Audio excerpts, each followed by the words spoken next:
A new name emerges, a potential starter for Iowa football that we haven't talked about. We'll dive into that. More reaction from Big Ten football media days. Plus, we hear from Tom Kakert today. Locked on Hawkeye.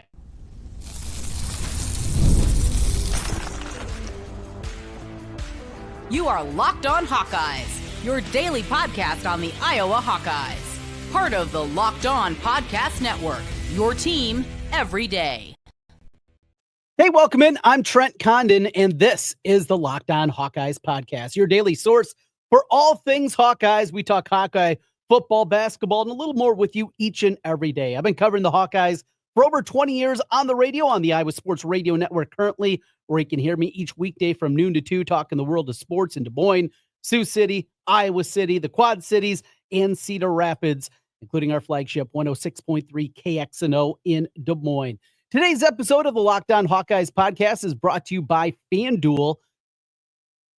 Right now, new customers can get $150 in bonus bets when your first $5 bet wins. All right, so today, going to talk some basketball. Colin Rice, are we concerned that Iowa's lost another in-state player, Ben McCollum, in year number 1, trying to get this ship righted as the Huskers were able to nab one there? We'll be joined by Tom Kakert from Hawkeye Report, a look at what he sees and what he saw in Las Vegas for Big Ten football media days. And we again go to that conversation. There's going to be more and more content that's coming out here in the coming days.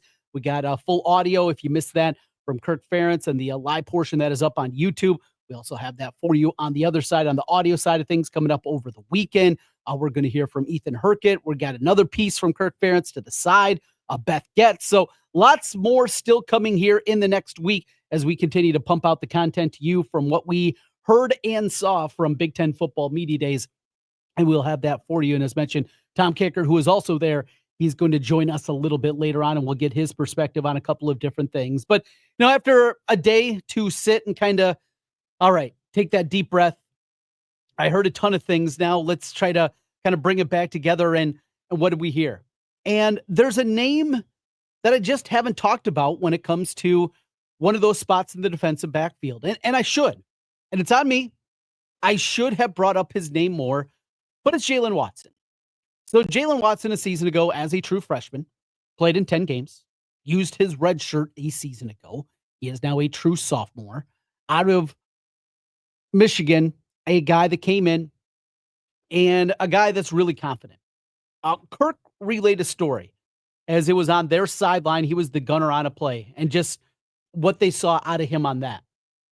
And it's one instant, but that he was getting it, that it was starting to click. And then I talked with Cohen Entringer a little bit later on, and Cohen brought up his name. And I went back to a season ago and some of the things that were talked about. And he's still a true freshman last year, right? But he's got to be there. And he needs to be part of that conversation. TJ Hall, I guess, is as close to a presumed starter as you have at cornerback this season. It sounded like TJ Hall had a really good spring. And we saw improvements from here as the year went on.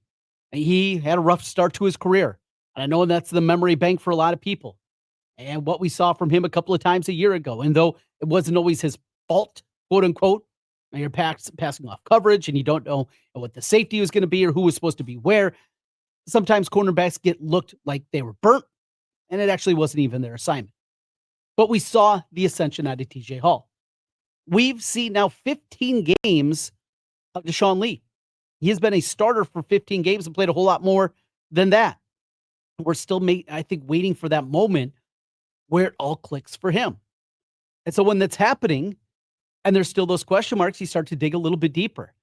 There was a reason that they went to the transfer portal and brought in Shaheed Burroughs, who will come in from South Dakota in a similar system without the ability to go through spring football. But this is going to be a guy they anticipate is going to be able to push for some minutes. And then I think you have to be right there and you're talking about Jalen Watson. And speaking of Jalen Watson, needs to be in the mix and in the conversation, maybe to be a starter. And that's something that Kirk talked about a lot, right?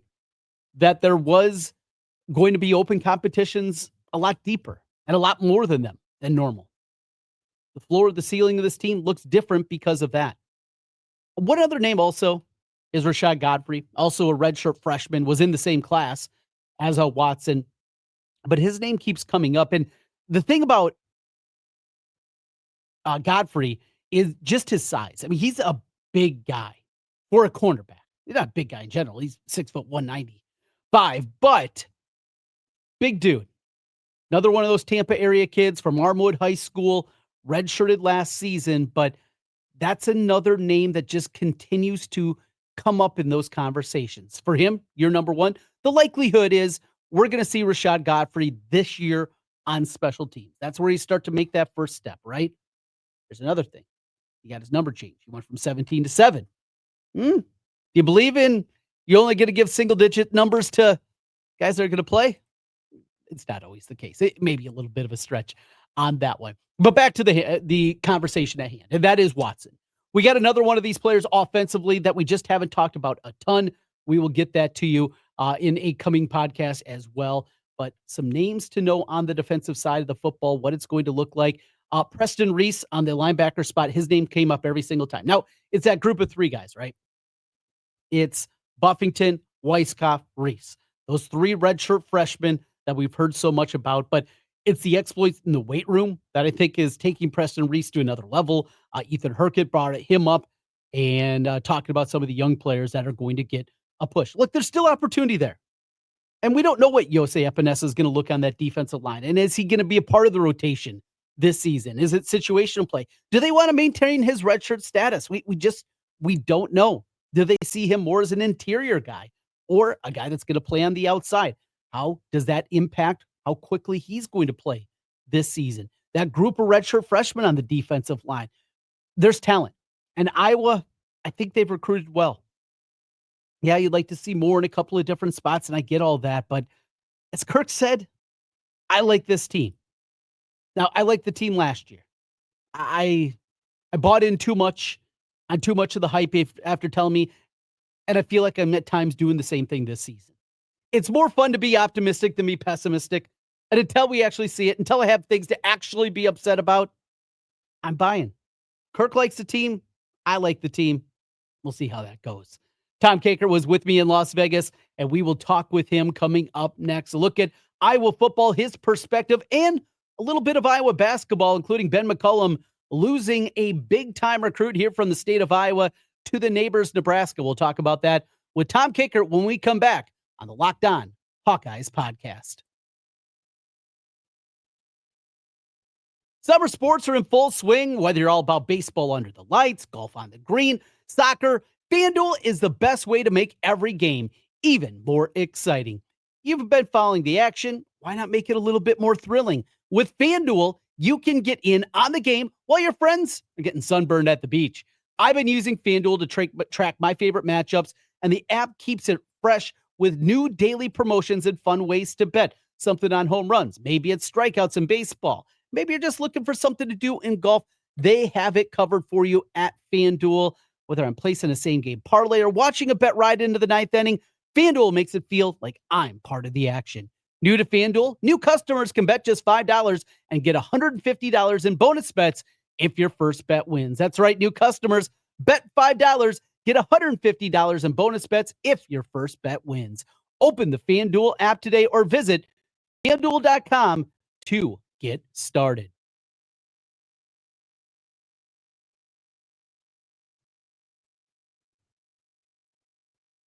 Trent kind of back with you once again on the Locked On Hawkeyes podcast. As always, thanks for making Locked On Hawkeyes your first listen every day. Tom Kakert from Hawkeye Report. He joins me on the radio on a weekly basis, and here's the conversation with Tom. Tom Kakert's playing the song. Apparently the plane was on time. He is back from Big Ten Media Days in Las Vegas, and he joins us. Tom, Trent, and Ken, thanks for coming on. Flight was on time, apparently, Tom. It was a little late. Okay. We were about a half hour late getting out of there, but yeah, they made some time up in the air. It wasn't bad. So now I'm just sitting in traffic on I-80 because there's an accident eastbound. So there you go. Welcome back. Yeah, really. How was TSA for you this morning at Harry Reid Airport?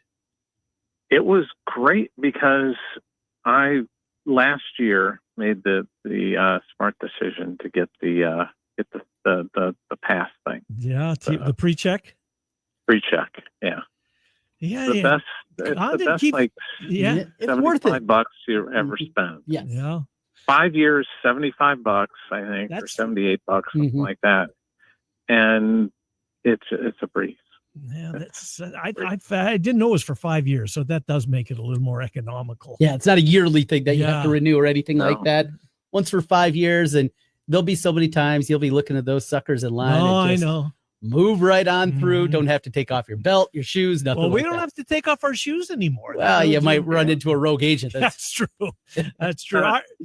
Tom, let's get to what we learned, or what we think we learned from the 3 days out in Las Vegas. Obviously, we'll start with Iowa from yesterday. I saw Big Ten Network, so that's where I'm getting my takes from, listening to Kirk there. You were there in person, saw the players. I'm guessing you're part of Beth Getz as well, the scrum that she had.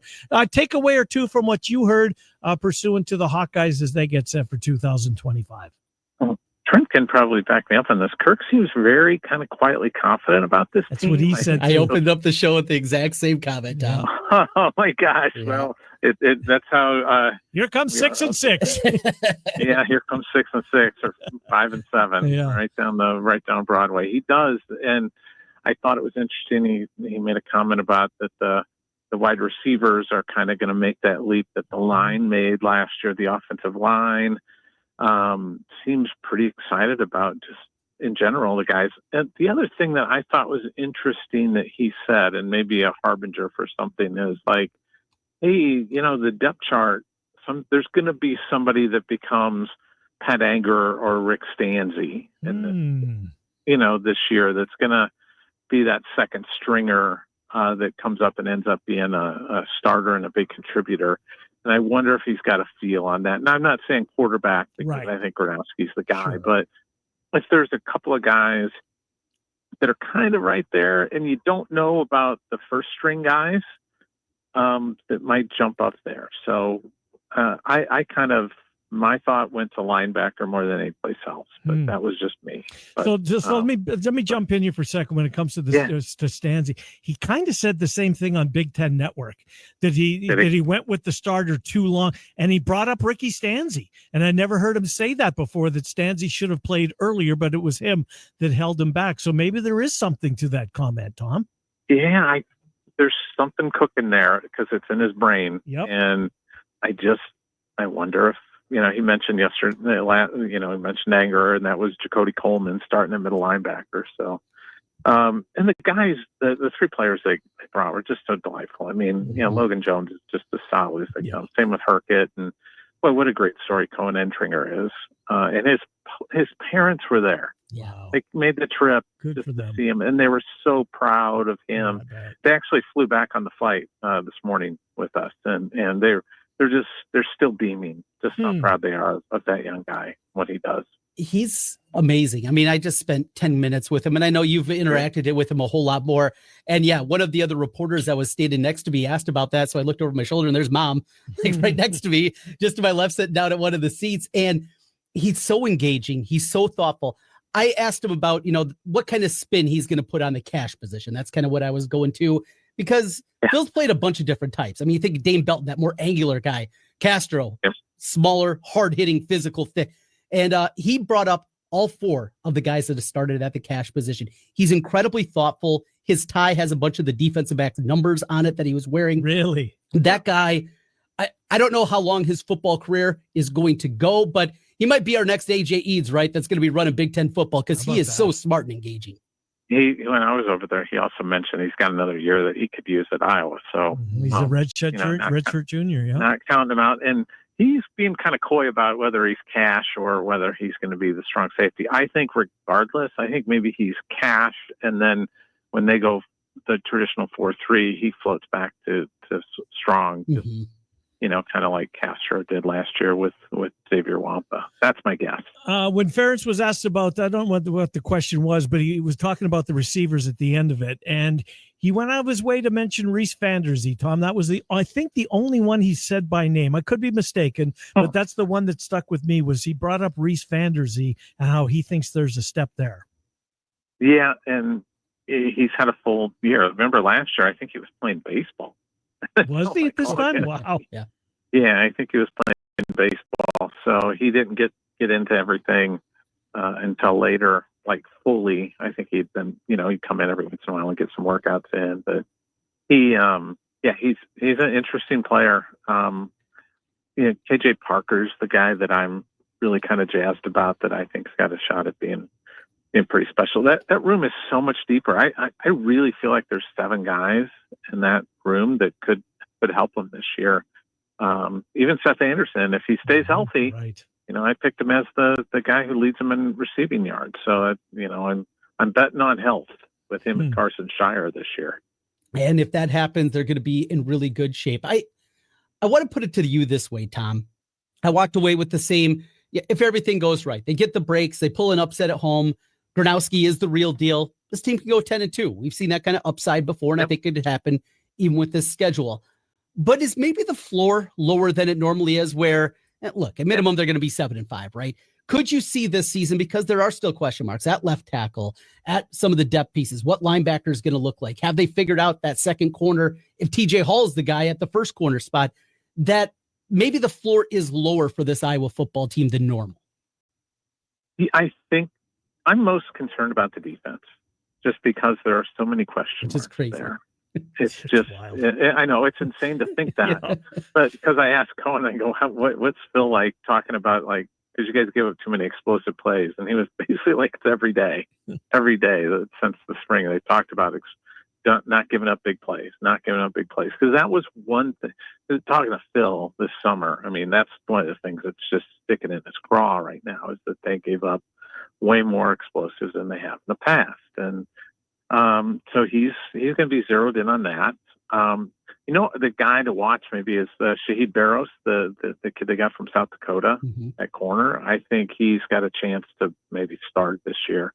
And I keep an eye on Jalen Watson. That's a kid that Entringer brought up as well. And he's a Michigan kid, so he's a little biased there maybe. But, technically a Michigan kid. He finished up his high school in Ohio, but he grew up in Michigan. There's a name. I was thinking about this. That it was, everybody asked about this one guy last year just because of the shoes he was filling, and nobody's talking about him this year. Reese Dakin. Oh yeah, remember how big of a talker he was? When they look back at his freshman campaign, Tom, knowing that it was all brand new to him, etc., certainly saw some glimpses. Look, he's not Tory Taylor.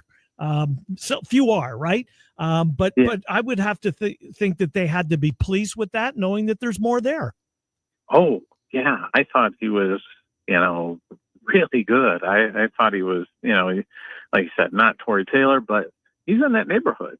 And the big thing with him, he's put on 20 pounds of muscle, and he loves to be happy to tell you that he put on 20 pounds of muscle. So he's enjoying putting on the weight and getting some guns going. But he's stronger in his lower body too, and he thinks that's going to help him with the strength in his kicks, especially later in the year. You mentioned KJ Parker. He's been one of those buzz guys of the summer. I don't know if I forgot about him or just did whatever reason, but Watson over on the defensive side of the football, competing maybe for that second cornerback spot. He burned his red shirt a year ago. He played on special teams a ton. And for whatever reason, at least in Ken and My's conversation, he hasn't come up very often. Entringer brought him up. Kirk brought him up, or maybe at least at minimum, Ken and I sleeping a little bit on Watson and his ability maybe to push for that other second starting spot at corner. Yeah, I think he's going to push pretty hard for one of those spots. I really do. He's really good and really talented, and he's got really good ball skills. He could play receiver. Yeah, he's that good. And they just put him on the defensive side. I'm not saying he's Desmond King, but he's going to be pretty solid. I think the big thing for him when he came in is he was just a little lean, and he's starting to fill out. Anxious to see him at media day to see what he looks like.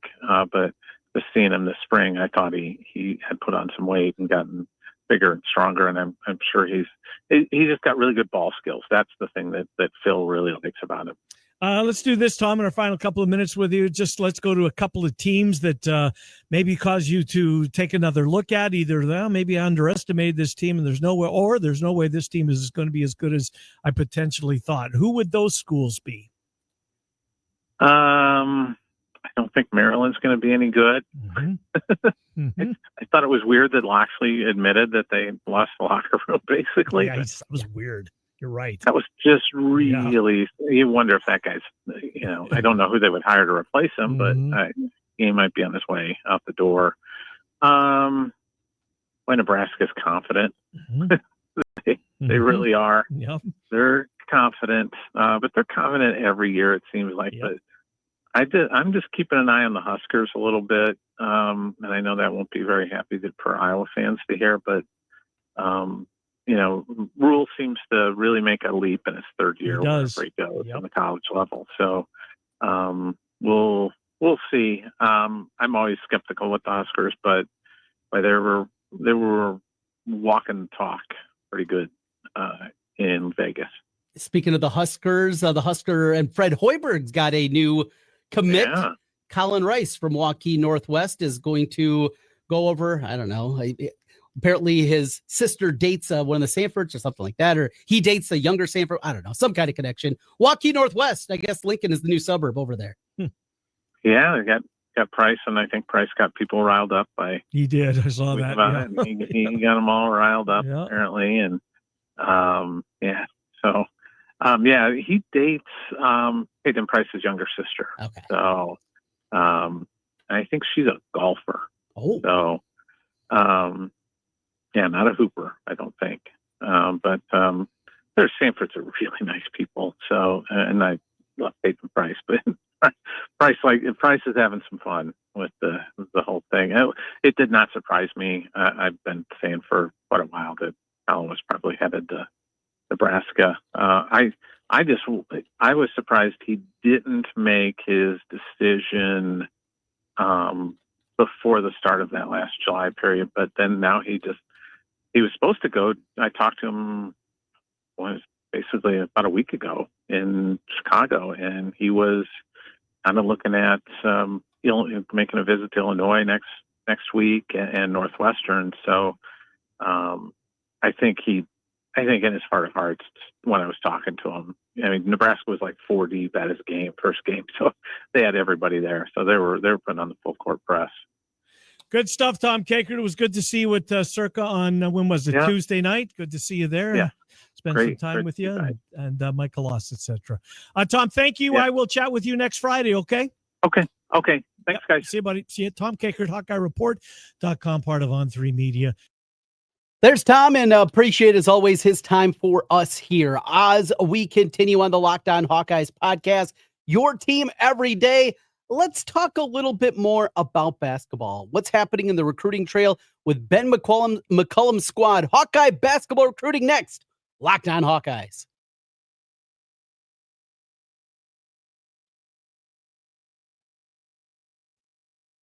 Trent Condon back with you one final time. This is the Locked On Hawkeyes podcast.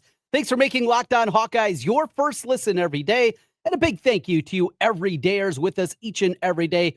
Couldn't do it without you. So as we talked about just a moment ago with Tom Kakert from Hawkeye Report, there will be no Colin Rice, at least for the here and now, at the University of Iowa. In this environment, you never know, right? And we know very quickly things can change. And that is certainly the case with Colin Rice, with, anybody as it pertains to college athletics today. It's a different world. And it's the new reality is you don't know how this is going to turn out. We don't know what this is going to look like. And you don't want to burn any bridges. That's the other component to this, is you don't want to make any mistakes. I called a bunch of Colin's games. I never saw him as a must-add, one of those guys that you'd be devastated if you don't hit on. But it's a guy that Ben McCollum wanted. Now, it is interesting that he was playing at the same spot. He was a teammate of his son, Peyton, at minimum. That's interesting, right? But we also put in the Nebraska angle that he has with the Sanford family, Price already there, and it all starts to make a little bit more sense, putting it all together. So there are a few names for the class of 2026, next year's recruiting class for Iowa basketball, that I was getting pretty deep on. The first is Cantrell Harmon. And Harmon might be a point guard, might be a two guard, might be a combo guard, which is French for not a point guard. I like Harmon, though. Watching some of the tape with him, I like the way that he plays. I like the strength that he plays with, and envisioning him in Ben McCollum's system. Cantrell Harmon is a guy that I get really excited about. Now, he's also a guy that is going to be difficult to get. First, he's a West Coast guy. He's from Utah. Creighton is amongst them. Alabama's been flirting around, trying to get deeper involved with him. Creighton, Iowa, some people believe are at the top of his list. But some money schools are also coming, including SMU, who we know will spend, and UCLA, who maybe is trying to spend. And those are the most recent offers that he had, along with Alabama. It's an uphill climb, but McCollum and company have done, I think, all the right things. Out of the group, this is the guy that I would probably put at the top of my list. Some other names that are out there include Quentin Coleman. And Coleman is probably that backup candidate, if you will. He's a guy a little bit deeper down the list, depending, but he's blown up recently. And with the evaluation period here in the last week, I mean, when you add offers in a week from Wake Forest and Texas Tech and Iowa and Kansas State and Illinois, you know, the Quentin Coleman, he had a pretty good go of it. He's a St. Louis kid. It's always interesting. They don't have a ton of St. Louis guys. Yeah, Adrian Claiborne, right? Marvin McNutt. There's a couple of St. Louis guys. And on the hardwood, of course, Tyler recently. But that would be just, if you could open up that pipeline, how good it could be for them. So of the guard prospects, Carlos Medlock, they also just offered top 100 player nationally. Going to be incredibly difficult to get him. He's had a bunch of big time offers, and Michigan State had just offered. Iowa offered right after that. Got a lot of ground to make up. So without Colin Rice, we kind of go to next on the list of those wing guys, and that's Ethan Harris. Bigger at 6'9", top 150 player. Another guy from the West Coast, from Washington. However, Gonzaga has also offered. We'll see about the pull there. He's also got a Washington offer, but Oregon State, Virginia Tech, Iowa, all in the mix there. And it sounds like definitely want to get a visit set up, and might be happening here very quickly. In fact, as early as next week is the talk that Ethan Harris is going to be making a visit to Iowa, and we'll see if they can gobble it up for there. So that's kind of where they are with the recruiting, with Colin Rice off the board now, and they'll go back to the drawing board. Still, you hear talking to a couple of scouts that I know and a few people in the national landscape. They continue to hear good things about Ben McCollum, selling his vision of what he's been able to do. So don't read it as a huge concern. Read it maybe as just something a little interesting, and that's certainly the way that I read it as well. That'll do it for the program here today. Locked On Hawkeyes, your team every day. Thanks for being with us and making Locked On Hawkeyes your first listen every day. And make sure to check out the portal. If you're looking at recruiting on the football side of things, what's happening in that world, and the transfer portal, and a whole lot more, Brian Smith has you covered each and every way. You can find the portal on YouTube or wherever you listen to podcasts. We are Locked On Hawkeyes, your team every day, talking all things Hawkeyes each and every day with you throughout the course of the week.